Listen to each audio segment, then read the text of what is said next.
पथकाला गोपनीय माहिती भेटली की 2 इसम हे दुचाकीने चालले आणि संशय आहे त्यांच्याकडे बॅगमध्ये काही असेल एखादी वस्तू वगैरे, तर त्यांना आम्ही तपस्या विद्यालयात थांबवलं. नावगाव विचारलं तर ते उडावळीचे उत्तर देत होते. नंतर त्यांची अंगठवरती प्लस बॅगेज होती इथे, त्यामध्ये 2 किलो गांजा मिळून आला.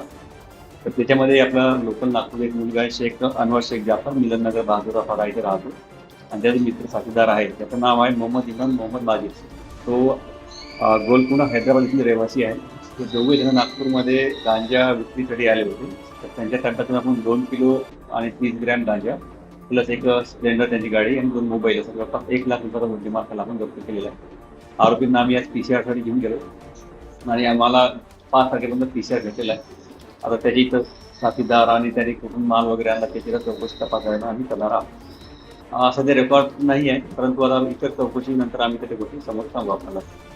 दुचाकी स्प्लेंडर आहे MH 31 पासिंग नंबर थोडा ब्लर आहे. त्याबाबत आम्ही RTOची पत्र करून इंजिन नंबरवरनं डिटेल्स करणार आहोत.